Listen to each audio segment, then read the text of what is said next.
أعوذ بالله من الشيطان الرجيم بسم الله الرحمن الرحيم يا أيها الذين آمنوا لا تقولوا راعنا وقولوا انظرنا واسمعوا وللكافرين عذاب أليم.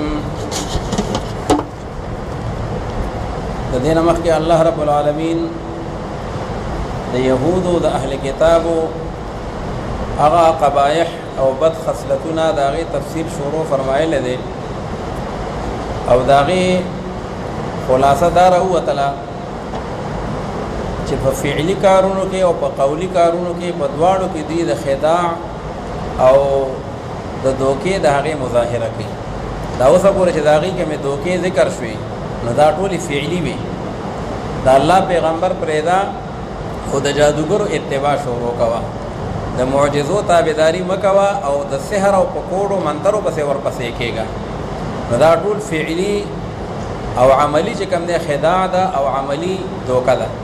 اوس الله تعالی وی دوی قولی هم دوکې ورکړي دي د لسان او د قول په لحاظ سره. دا داغي او تفصیل الله تعالی ذکر کوي. دا اهل کتاب او يهود خصوصا دغه دا ډېر بے ادب قوم دی او د پیغمبرانو همیشه لپاره هغه ته تکلیفونه او آزارونه رسولي دي. نو د پیغمبر علی السلام مجلس ته راغلل او هغه ته وی راعنا. نو دا راعنا لفظ چې یو مسله او پیغمبر علی السلام بیان کړه، یو حدیث به بیان کو، یو تفصیل به وکړو، نو دی به راعنا. نو دا راعنا بظاهر معنا خدا وا ہماری رعایت کیجیے،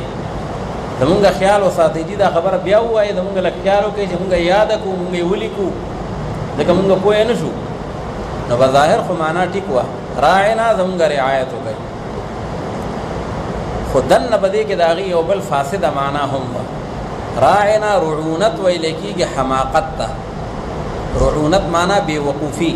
نو راعنا معنا نعوذ بالله هغه احمق زمونږه، هغه بې وقوفه په مونږ کې. نو بیا به یو بل ته سترګه ووله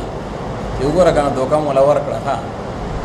بیا بعضې ساده لوح مسلمانان چې هغوی د یهودو په دې سازش باندې پوه نه وو، نو هغوی به پیغمبر علیه السلام ته وی جي راعنا. نو دوی به نور هم خوشحاله شو، وی هغه کنزل نعوذ بالله یوازې مونږ نه کوو، مسلمانان یې ورته کوي، ښه صحابه کرام یې ورته کوي. پکې صحابه کرام خو قطعا مقصود دا نه و، د هغې خو هغه د رعایت والا معنا مراد وه. نو الله رب العالمین د هغې خداع قولی، د هغې هغه منافقت او د هغې هغه بغض، د هغې قرآن حکیم کې چې کوم دی الفاظ راولېږل چې لا تقولوا راعنا وقولوا انظرنا. تاسو چې کله پیغمبر علیه السلام ته داسې خبره کول غواړئ چې زمونږ رعایت وکړئ او زمونږ لحاظ وکړئ، نو راعنا لفظ مه وایئ، ښه انظرنا لفظ وایئ، ځکه چې مطلب او مصداق د دواړو یو دی. انظرنا مونږ ته جي لږ وګورئ، خلک وایي فلانکیه ما ته پکې لږ ګوره، نو مطلب دا نه دی چې ما ته سترګو ګوره، یعنې زما لحاظ کوه. نو انظرنا او راعنا د دواړو مطلب او مصداق خو یو دی، خو په راعنا کې هغې معنا فاسده د هغې احتمال هغه پکې و، او په انظرنا کې احتمال د معنا فاسدې نه و. نو د دوی هغه سازش به ناکام شي. نو الله رب العالمین په راعنا لفظ باندې په هغې باندې چې کوم دی پابندي ولګوله. یا بعض علما وی راعنا، نو راعي شپنکي ته هم ویلی کېږي، کلکم راع وکلکم مسئول عن رعیته. نو نعوذ بالله زمونږ هغه شپنکې او زمونږ هغه ګډبه، نو یو پیغمبر علیه السلام ته به غلط نسبت کو او بې ادبي او توهین به یې کو. هنګې د پیغمبرانو توهین او بې ادبي دا هم کفر دی. نو څومره کفریات چې نور کول فعلا، نو یو کفریات هغه قولا هم کول. الله تعالی مسلمانانو باندې پابندي ولګوله چې دا لفظ چې کوم دی تاسو مه استعمالوئ. او د دې نه یو مسله معلومه شوه، مخکې تیر شوي وو چې دې ته وایي مسله د صد ذرایعو. کم یو شی چې به ذات خود ناجایز نه وي خو د ناجایز دپاره ذریعه ګرځېدی شي، نو په هغې باندې به هم پابندي.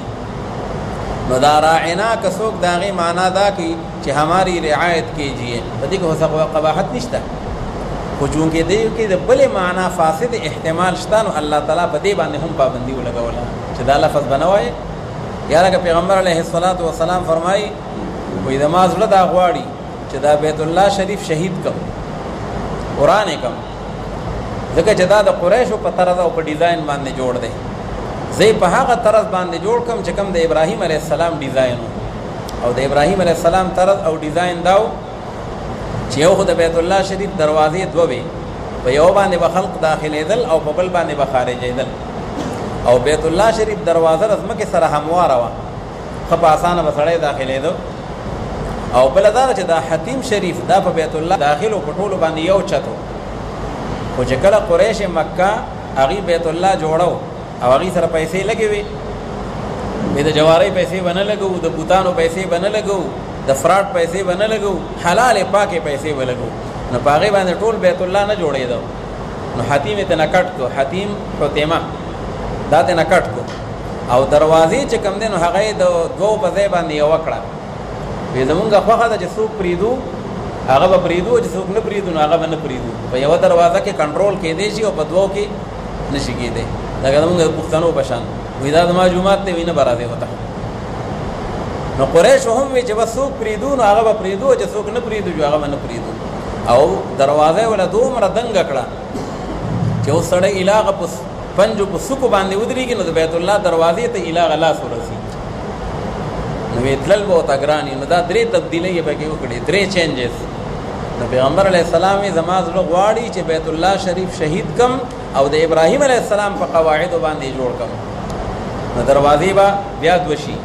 او لاندې به شي ځمکې سره او حتیم دا پکې داخل کم خو وی دا کار نه کوم زړه مې غواړي خو نه یې کوم وی ځکه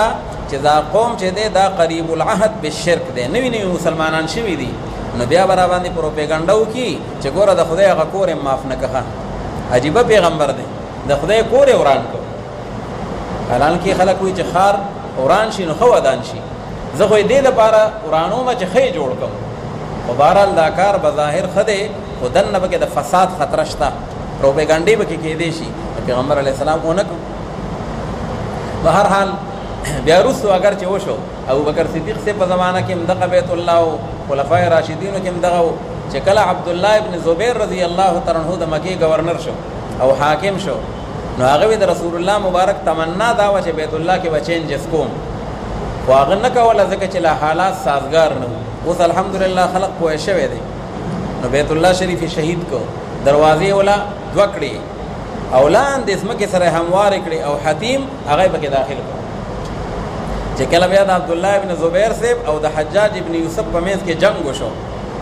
او عبدالله ابن زبیر رضی الله تعالی عنہ شهید شو او هغه په مکه مکرمه کې ځوړند کو او حجاج ابن یوسف چې کوم دی نو هغه د مکې حکمران شو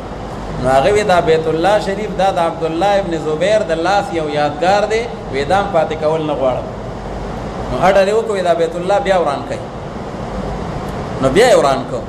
نو بیا د قریشو په هغه ډیزاین باندې جوړ کو دروازه بیا یوه شوه او ځمکې نه اوچته شوه او حتیم یې ترنه بیا کټ کو چې کله بیا د هارون الرشید دور راغی نو هغه وی یاره زما زړه غواړي چې دا بیت الله شریف بیا وران کړم او په هغه طرز یې جوړ کړم چې کوم عبدالله ابن زبیر جوړ کړی و ځکه هغه د رسول الله مبارک د تمنا مطابق و او دا اوس چې دا خو د قریش مکه دا خو د هغې په طرز باندې دی نو هغه وخت کې امام مالک رحمه الله موجود و هغه نه یې رایې واخیسته هغه ورته وی یاره ښه کار دی خو مه یې کوه ښه کار دی خو مه یې کوه وی دا بیت الله چې دی دا به د بادشاهانو د کبډۍ یو ځای جوړ شي یو به وي داسې جوړم بل به وي داسې جوړم یو به وي دا ډیزاین دی نو د بیت الله هغه عظمت او وقار چې دی نو هغه به بوري طرح متاثره شي نو دا اوس چې کوم بیت الله جوړ دی دا د قریشو په طرز باندې دی حق طرز دی او هغه طرز دی او هغه ډیزاین دی د رسول الله مبارک هغه تمنا والا ډیزاین هغه خو نه شو یو پیرې جوړ شو بیا وران شو نو دینه معلومه شوله چې بعضې څیزونه به ذات خود جایز وي خو چې کله د بل نقصان د پاره ذریعه ګرځي نو په هغې باندې پابندي ده نو دلته الله تعالی وایي راعنا که څوک صحیح معنا اخلي چې زمونږ رعایت وکړه نو دې کې خو څه قباحت نشته خو یهودیان به کې د کنزلو نسبتونه جوړوي نو لہذا مسلمانان تاسو اړو دا لفظ استعمالوئ ما الله تعالی وایي لا تقولوا راعنا وګوره دا مطلب نه دی هغه یو سړي به تلاوت کو یا ایها الذین آمنوا لا تقولوا وقولوا انظرنا راعنا به نه وي ښه هلکه وی ته خو به یو ټکی نه وای وی الله تعالی نه وی چې لا تقولوا راعنا دا راعنا مو وای دا مقصد نه دی په قرآن مجید کې مو وایي پیغمبر علیه السلام ته چې کله یو خبره کوي چې جید لږ زمونږ لحاظ وکړي نو لفظ د راعنا مه استعمالوئ بلکې لفظ د انظرنا استعمالوئ نو هغه مهم الفاظ نو هیلو هیلو مونږ ټول دا اکثر معمول جوړ شوی دی حالانکې د دې پس منظر کې هم بلا قباحتونه دي نو بهتر طریقه دا د السلام علیکم او هغه الفاظ چې په هغې کې مونږ له بغل بچه را کړي دي او دنه په هغې کې نور سشته بعضې څیزونه داسې دي بعضې الفاظ داسې دي بعضې کلمات داسې دي نو د هغې نه اجتناب پکار دی نو الله رب العالمین دا آیت راولېږه فرمایي یا ایها الذین آمنو ای ایماندارو مسلمانانو موایه تاسو پیغمبر علیه الصلاة والسلام ته لفظ ذراعنا وقول انظرنا د هغې متبادل بلکې د هغې نعم البدل لفظ دا دی انظرنا مونږ ته جي لږ وګورئ دا لفظ وایي انظرنا مونږ ته لږ وګورئ زمونږ لږ لحاظ وکئ او دا خبره بیا وکئ چې مونږ یاده کړو واسمعوا او تاسو دا خبره واورئ په سما د قبول سره وللکافرین عذاب علیم او د پاره د کافرانو هغه عذاب دردناک دی چې کوم خلق کفر کوي څنګه کفر کوي د پیغمبر علیه السلام توهین کوي دغه د پیغمبر علیه السلام توهین خو کفر دی نو د دغه خلقو د پاره عذاب علیم دی کافرین خبر مقدم دی او عذاب علیم دی مبتلا مؤخره ده او زموږ سره استاد دی وو هغه ډېر ټوکل مونته وو هغه به وي اسې وي دا اسې د هر چا ښځه چې وي دا عذابي ښه او زما دا خو سم عذاب علیم دی وللکافرین عذاب علیم ما یود الذین کفروا من اهل الكتاب اوس الله رب العالمین فرمایي چې اصل کې دا یهودیان دومره سیخپا ولي دي کله بی ادبی کوي کله توهین کوي او دا 1400 کلن تاریخ په دې باندې گواه دی اوس هم چې ګورې خاکې جوړې کړې چې ګورې نعوذ بالله فلم یې جوړ کړ د پیغمبر علیه السلام په نوم باندې چې ګورې نو دا د قرآن چې کوم نو د هغې بې عزتي وکړه کله وي په چپلو باندې د پیغمبر علیه السلام نوم ولیکو دا ولیکئ الله تعالی وي صرف حسد سودي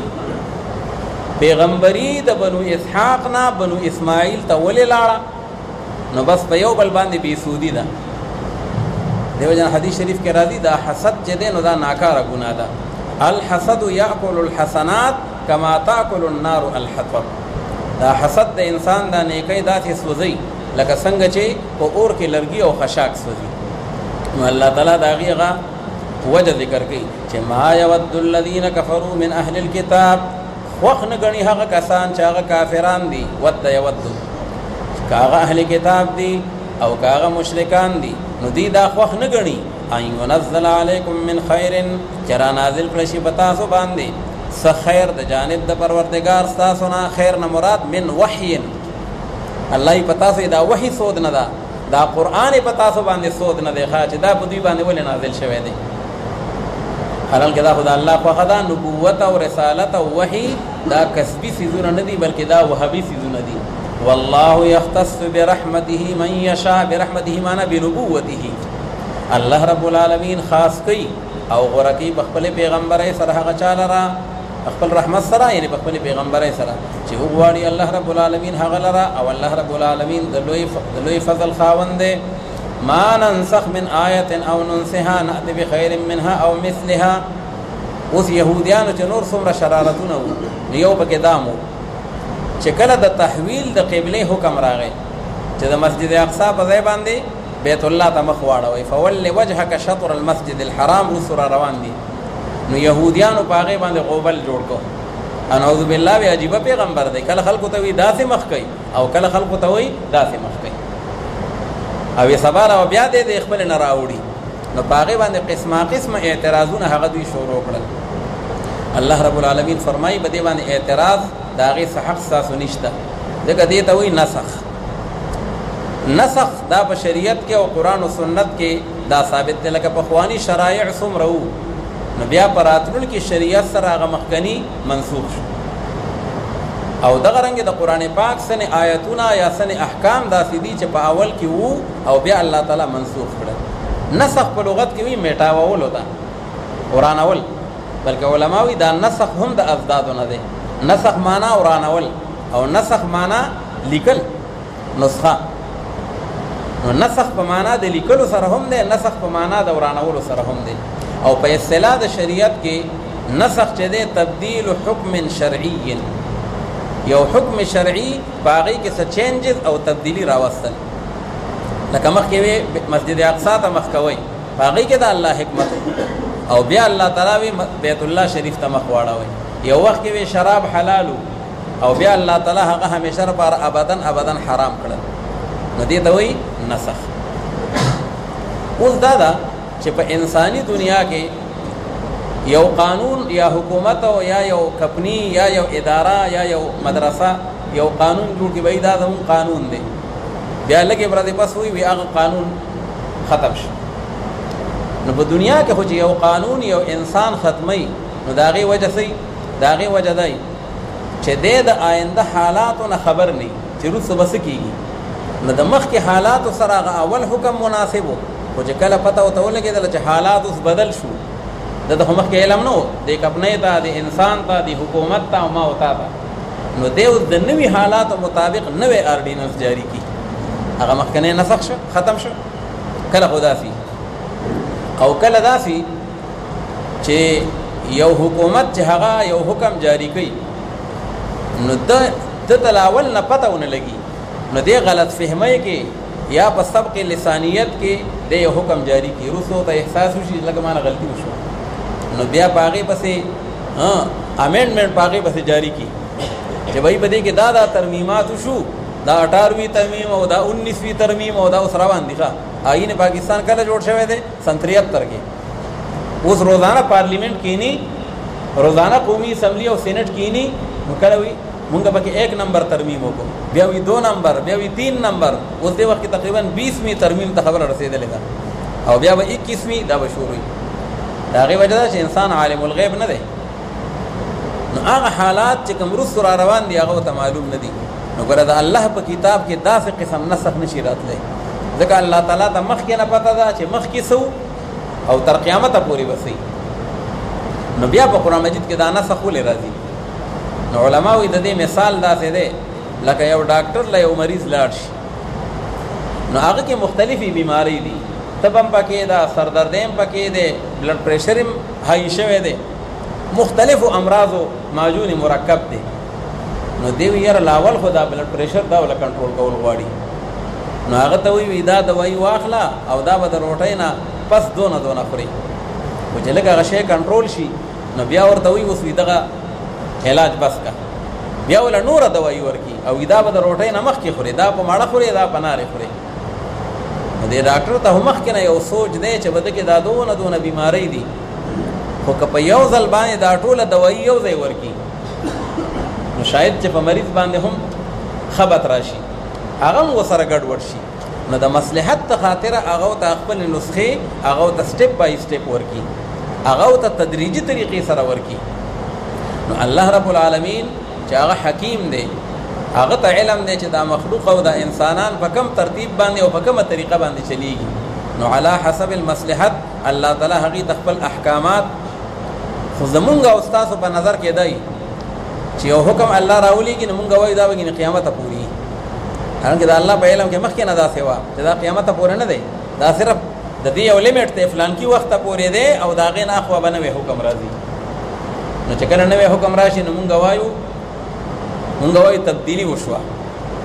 مونږ وایو نسخ راغی، حالانکه د الله په علم کې د مخکې نه داسې ده چې هغه حکم دې وخته پورې و او د دې نه وخت پس به هغه بل حکم بیا راځي. بهرحال دا نسخ چې دی دا په اسلام کې او دا په شرایعو سابقو کې په ټولو کې شوی دی.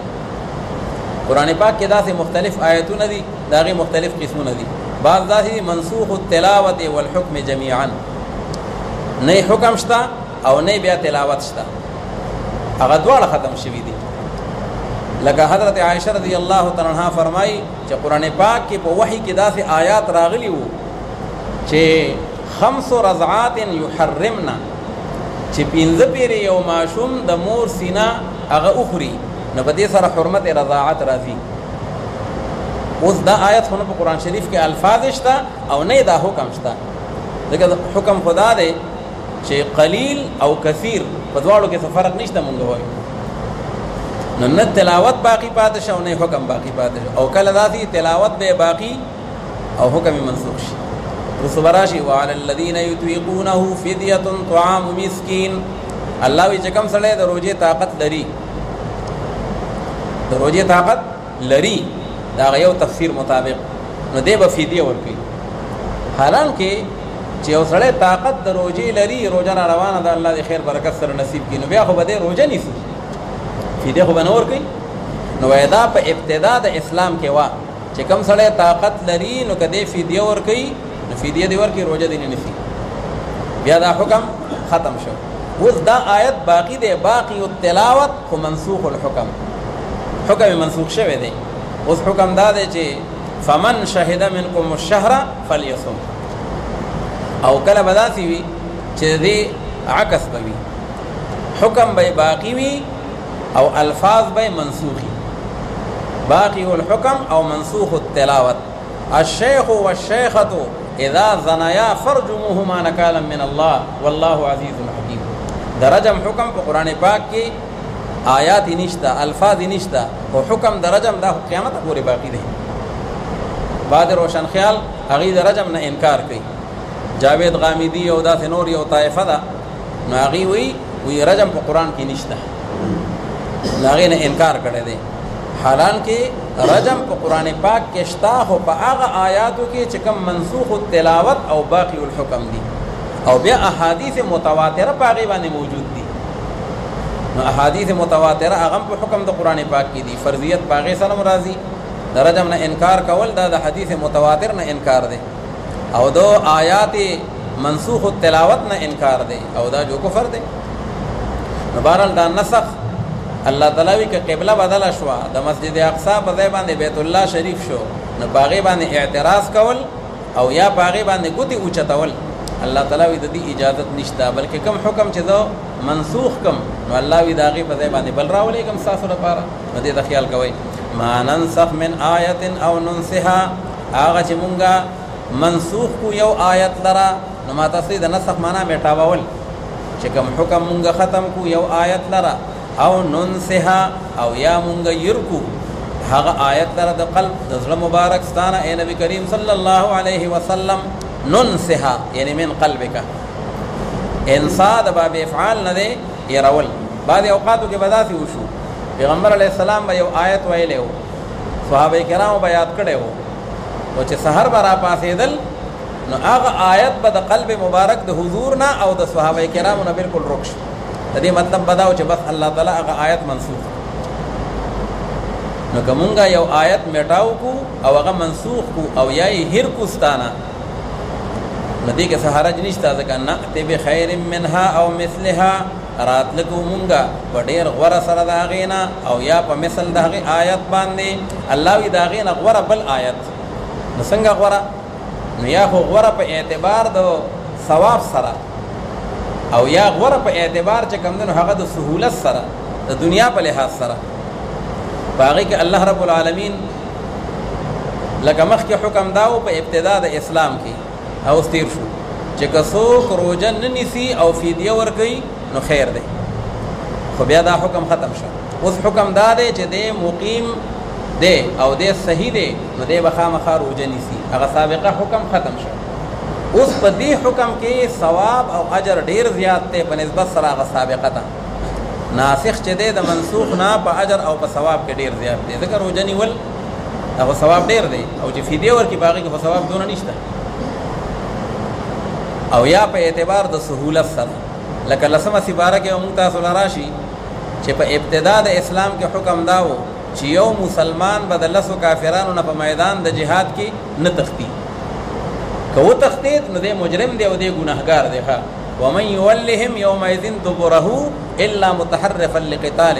نو الله تعالی هغه دپاره وعید ذکر کړی دی. بیا وروسته دا حکم منسوخ شو، ځکه دا ګران دی، یو مسلمان او د لسو کافرانو مقابله وکړي. نو الله تعالی وفرمایل چې الآن خفف الله عنکم،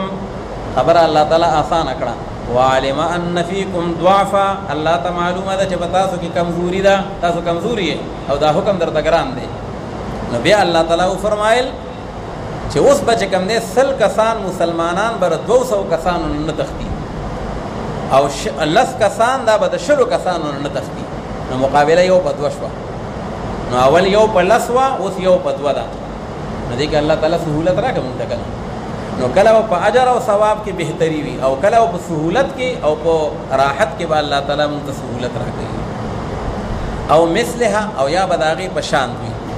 لکه الله تعالی مونږ ته مخ کې وي مسجد اقصی ته مخ کوي او بیا الله تعالی وی چې فولوا وجوهکم شطر المسجد الحرام. اوس دا مخ کول یا داسي او یا داسي نو سهولت کې دوړ یو شانتی دي. دا هونه چې دې خو ګران و دې خو آسان دي یا بلاکس دوړ یو شانتی دي او د اجر او د ثواب په لحاظ سره یو شانتی دي. دغه چې کله هغه قبله وانه هغه د الله حکم او چې کله دا قبله شو نو دا د الله حکم دی. نو دا جدا ده چې اوس دا قبله ده نو بیت الله شریف کې یو مونږ یو بلاک دی او مسجد اقصی کې یو مونږ هغه یا په 50 زره دی او یا چې کم دی نو هغه یعنی په 15 زره دی. دواړه قولونه پاغي کې راغلي دي. نو الله تعالی فرمایي چې کم آیت منسوخ کم ختم کم او یا استاد مبارک نهر کم نو ناتی بخیر منها او مثلها علم تعلم آیات معلومه نه ده مخاطبه چې په تحقیق سره الله رب العالمین چې د بهر یو سید باندې قدرت لرونکي دی نو چې د الله قدرت په هر یو شی شته نو الله تعالی په نسخ باندې هم قادر دی چې بعض احکامات ختم کی. علم تعلم ان الله له او آیات معلومه نه ده مخاطبه چې په تحقیق سره دا خطاب عامه دی. هر څوک چې قرآن اوري الله تعالی هغه ته وی تا ته پته نشته چې په تحقیق سره الله رب العالمین چې د خاص داغه د پاره حکومت د اسمانونو او د ځمکې د ملکن و خلقا و عبیدا کته بر ټول نظام داغه په کنټرول کې دی. دا مملوک هم د شادي د الله مخلوق هم د شادي د الله بندگان هم د شادي د الله. وما لكم من دون الله او نشتر احساس لپاره ما سوا د الله رب العالمین نه څوک دوست ولا نصير او نسوک مددگار. که الله تعالی حکم پرې خو دو نبی انګور سو خلاصي ځای مونږه ولی او نصير. علما مفسرین وی بدی کې بینهما عموم و خصوص من وجه. بدی کې عموم و خصوص من وجه دی. کله به ولی همي او نصير به همي دا ماده اجتماعي ده. یو سړي خپل رشتہ دار دی او چې کله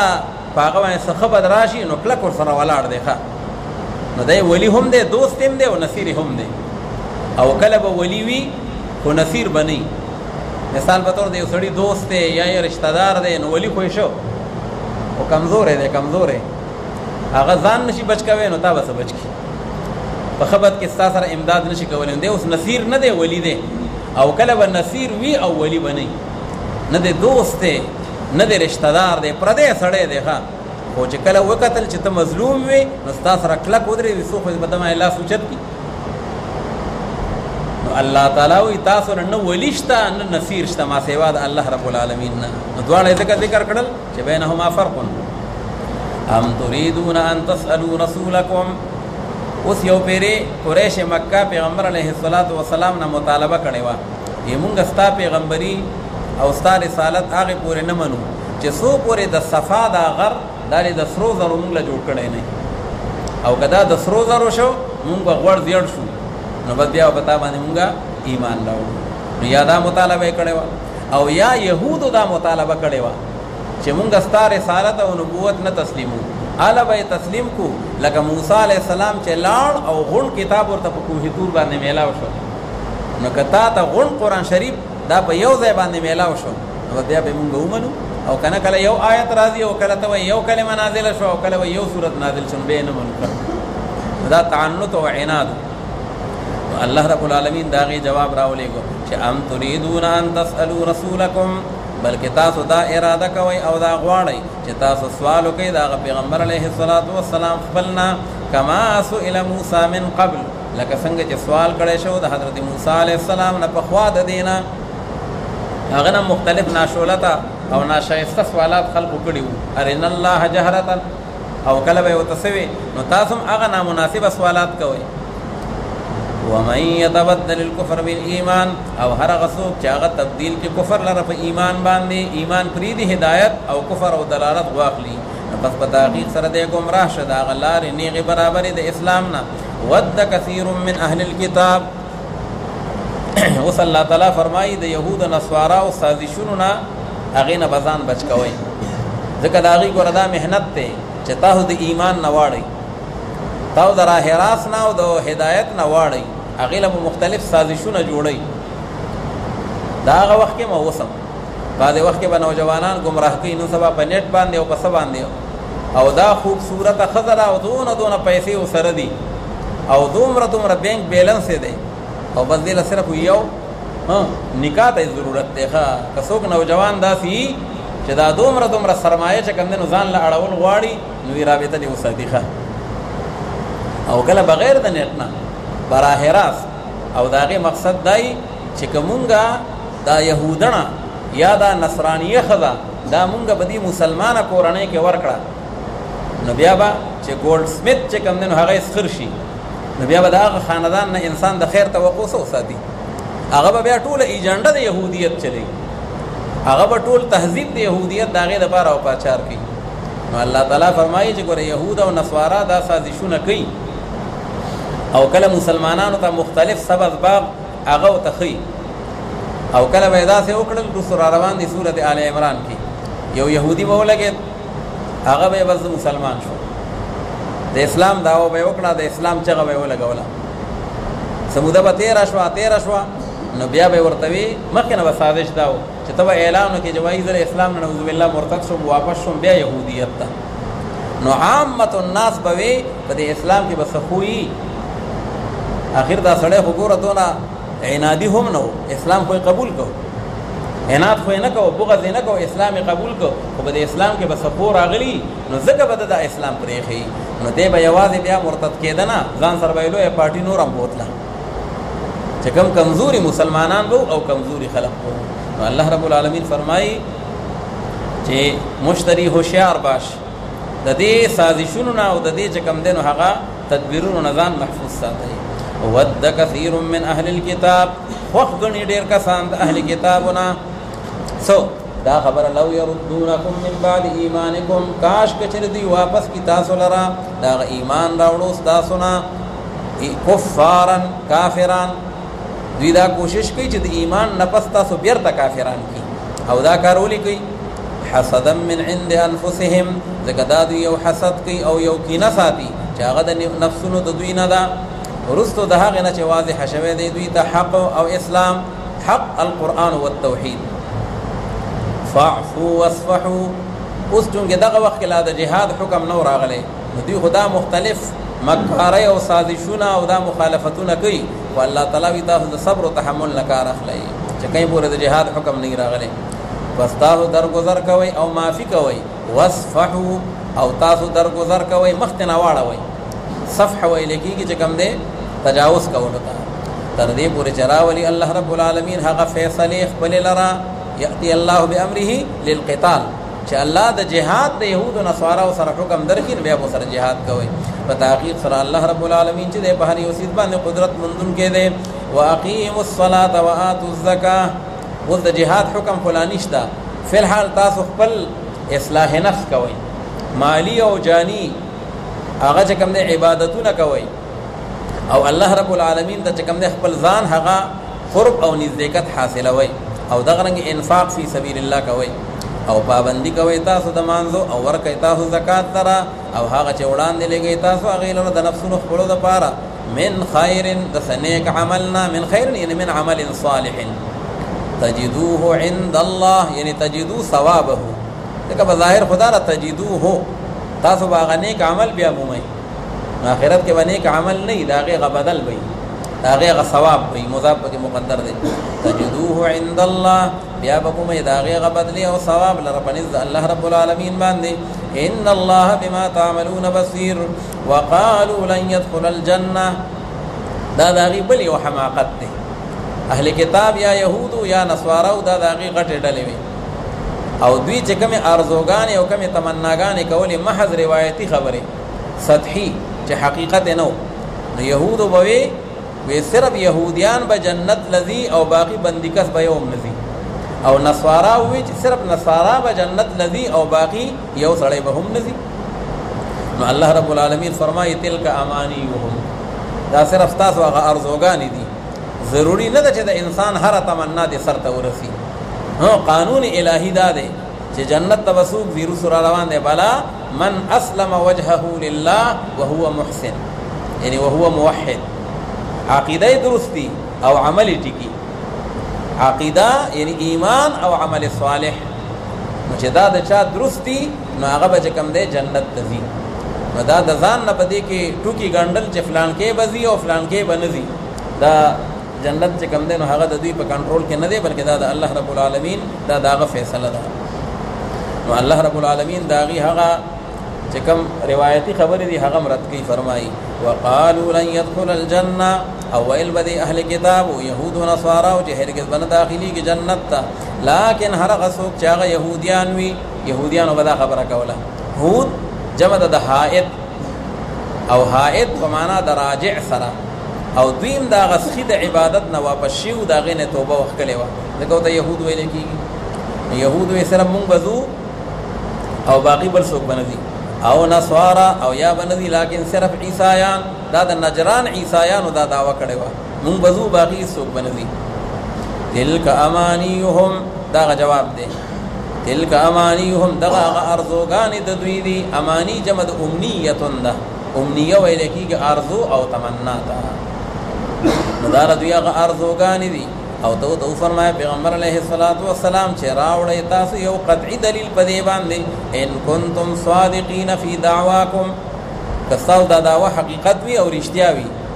یو دلیل خو باغی باندې پیش کړي برهان ویل کیږي دلیل قطعی ده دغه دعوا بلا دلیل وإذا غیر مقبوله په هیڅ قانون کې په هیڅ عدالت کې دعوه به دلیل دا څوک نه مني متاثر دلیل به باندې څه شه دي بالا نمونږ ویلو چې بالا راځي لپاره د ایجاب د نفي نو دی وی لن يدخل الجنه جنت ته بل څوک نه زی ما سوا د مونږ نه الله تعالی بالا ولې نه دا معنا يدخل الجنه جنت ته داخليږي څوک من اسلم وجهه لله هر هغه څوک چې هغه تابع کې خپل ذات الله رب العالمین ته خپل ځان الله ته وسپاري د اسلام خپل معنا دا سپارل او تابع کول نو چې څوک خپل ذات الله رب العالمین ته وسپاري وهو محسن معنا موحد او حال دا چې د موحد وي او د مخلص وي په خپل ایمان کې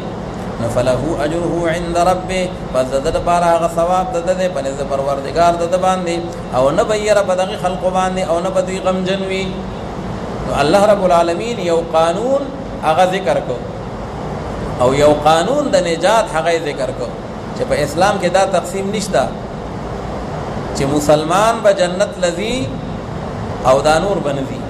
یا دا نور باندې چې کوم دی هغه بزی او مسلمان بنوي خبره د دې ده چې عقیده او عمل صالح د چا درست دی یو سره روایتا مسلمان نه مردم شمارې کې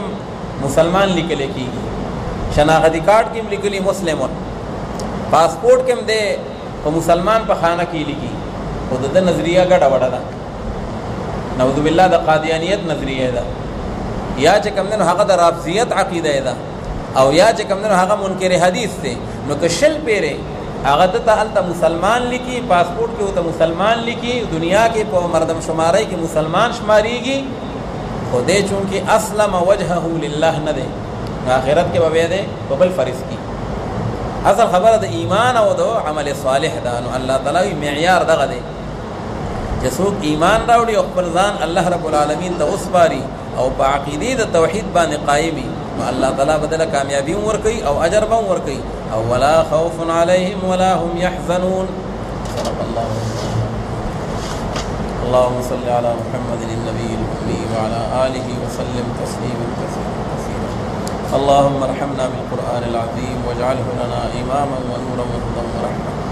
اللهم ذكرنا منه ما نسينا وعلمنا منه ما جهلنا وارزقنا تلاوته آناء الليل وأطراف النهار واجعله لنا حجة يا رب العالمين يوم القيامة بیمار دے اغلب پر دعا وغواړي چې الله رب العالمین شفاء کامل نصیب ټول مریضانو ته الله تعالی شفاء کامل نصیب مونږه زموږ والدین او ټول امت مسلمه الله رب العالمین هغه ته مغفرت کامله عطا نصیب